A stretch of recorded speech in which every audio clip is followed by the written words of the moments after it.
Hello, I'm Diane Martindale, the President of the Board of the San Juan Island's Museum of Art, and I welcome you to Island Artist Scenes, brought to you by SJIMA and San Juan Community Theater.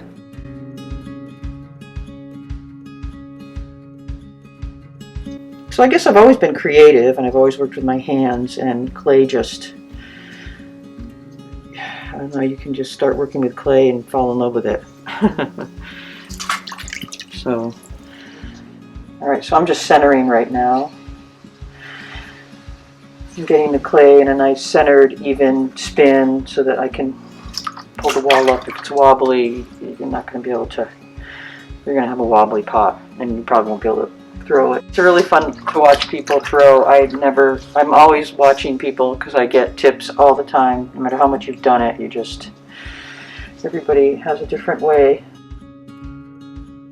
This is a mirror. It just allows you to look at your profile of your piece so that you're not constantly tweaking your head. This is a porcelain clay. It's supposed to do really nice colors in my new kiln, my soda kiln, so I'm testing it out. We had a great potter teacher in high school, but I did ceramics in college. I got just a general studio art degree, and I focused on ceramics. I've always been drawn to making functional work. I mean, I like to use things that I make. I like the connection it brings with people when you make something and they take it home and use it, and then you have that connection with them. I love it when people say, "Oh, I use your mug every day." It's such a great feeling. It's just like, you know, you're there with them, you know. So for me, my glazing is pretty straightforward. I do most of my decoration prior to glazing, so mostly my glazing is simply, dipping it in a glaze to cover any decoration I did earlier, although this platter is going to be a little different. So this platter is big. I typically dip things in glaze, but I can't fit it in this bucket, so I'm going to transfer this to this big.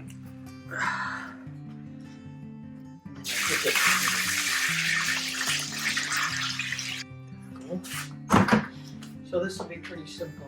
Just gonna give it a little dip in here. This is gonna be a brown nutmeg glaze.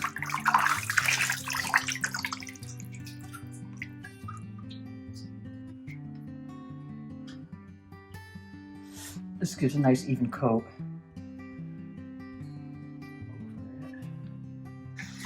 So this is like a greenish color glaze, and over the top of this brown nutmeg, it does some really beautiful things. And layering glazes is a really nice way to get some really unique surface effects, especially in an electric kiln.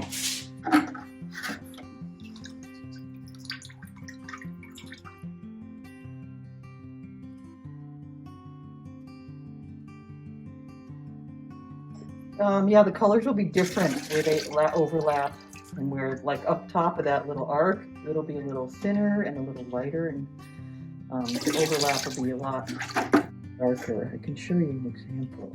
So what I thought I would do with this, typically what I've been doing with this pattern is turning it around and then pouring it again and making this cool,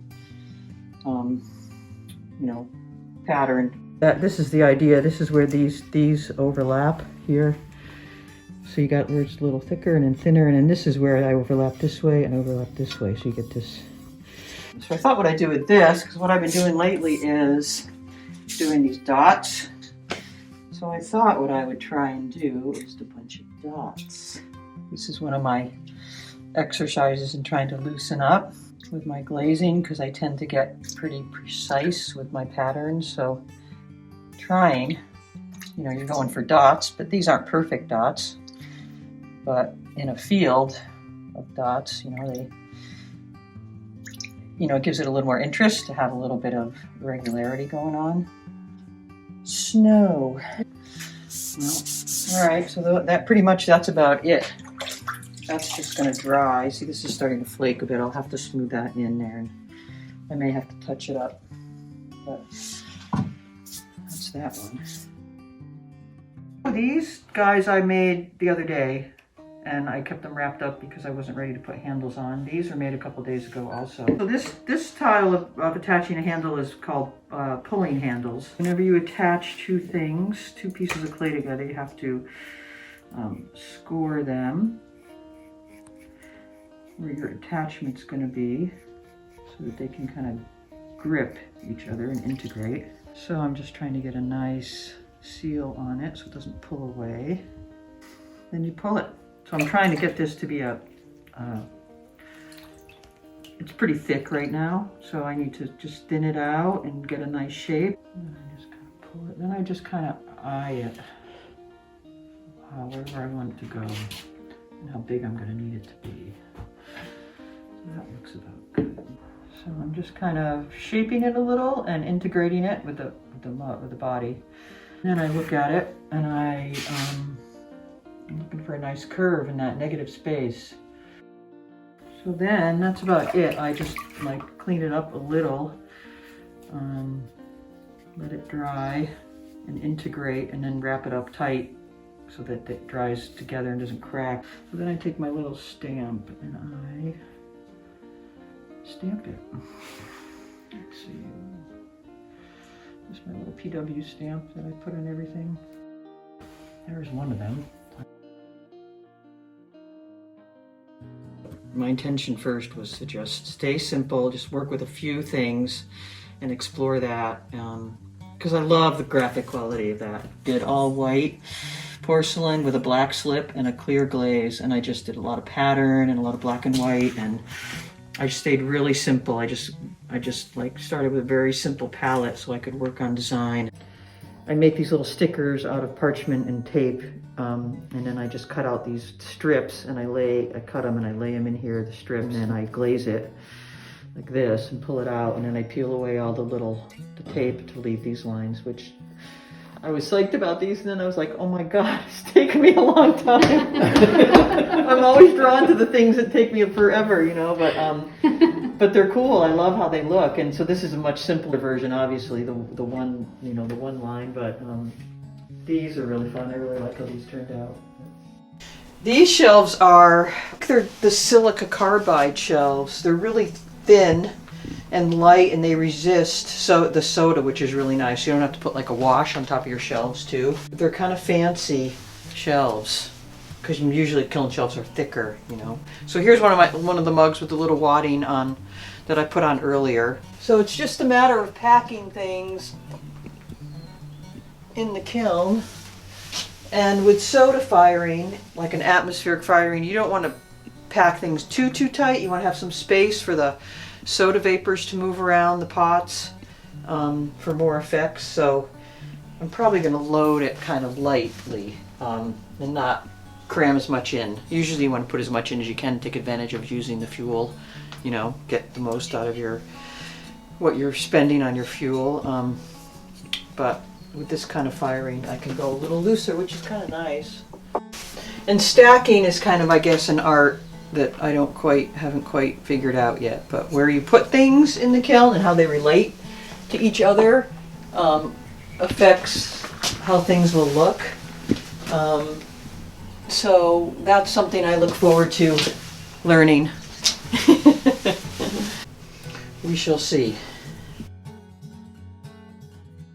Okay, so I just unbricked the door. Yeah, my first impressions, this little piece is probably my favorite piece, this little guy. It's got like a lot of soda that hit here. You can see the buildup right there. And it's got this, it's just sort of a gradient of color that goes to this dry. And it's got this beautiful interior. So that's what the soda does. The soda interacts with the clay body to form a glaze. And most of these pieces had slip on them, I believe. So I got the kiln up to 23, like 50 degrees, and when it was that temperature, I closed down the damper a little bit, and I opened up these peeps. I sprayed a mix of soda ash and water, which is a sodium carbonate, and I dissolved it in water in a garden sprayer, and pulled out the peep and stuck the sprayer tip in there and sprayed for about 10 to 15 seconds. What the soda does is it vaporizes in the kiln in the heat, and it coats the surface of the pots, and it moves through the kiln and out the stack, and it kind of paints your pot. So where you have like closest to where the soda is, you ideally have a lot of buildup, and then as it moves away from where the soda is sprayed, you have less buildup. So it forms a glaze on the pots, interacts with the silica in the clay and any of the slips that you put on to form a glaze. After a couple rounds of spraying soda, I'll reach into the kiln with a metal rod and pull out a draw ring of clay. And I'll do that after each spray, and this will show me how much soda buildup I have on my pots, so I'll know when I need to stop spraying. So what I did with this load, which is being my very first load, I have 3 different clay bodies that I tested, and I have just a limited amount of slips that I tested. So I tried to do 3 different clay bodies. I'm trying to figure out which clay I want to go forward with, and what kind of slips I want to use. So this is really a test kiln. So in that way, things seem to be, have turned out the best I could have hoped for, right? It's kind of a cool spot right there. That's kind of what happens in this kind of firing. You have spots that are kind of cool, like on the piece, and it's kind of interesting, kind of like a painting. See, this is what I love about this soda work, is like you get this, it's like, look at this color here, and it shifts over to this on this side. It's just this one came out great. The inside is nice melt to it, and I like this one. There's so many different things in here. It's really cool how like each piece is so different. This guy, I put little wads on here to keep the little wads of clay to keep the lid from sticking. That's a beautiful little piece. Look at that. That's gorgeous right in there. Cool. Oh my god, it's so cool. In an electric kiln, you don't want to put any organics or anything to change the atmosphere, because they will fry your elements. And this gives you much more flexibility in adjusting environment, adjusting air, and things you could put in there, like you could put seaweed in there, you could put all kinds of organics in there to affect the surfaces of your pots. So you have a lot more, experimenting you can do, and a lot more range you can get. It's funny how when you first see something, it's not what you expect. You don't like it, and then you look at it in in its own right, and you say, oh, okay, well, it's actually pretty cool. It's actually pretty cool.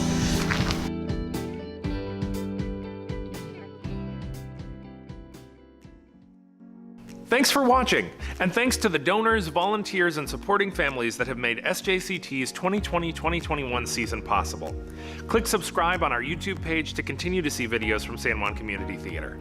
Like all arts organizations, SJCT needs your help during this incredibly difficult season. To support SJCT or learn more, please visit sjctheater.org/support.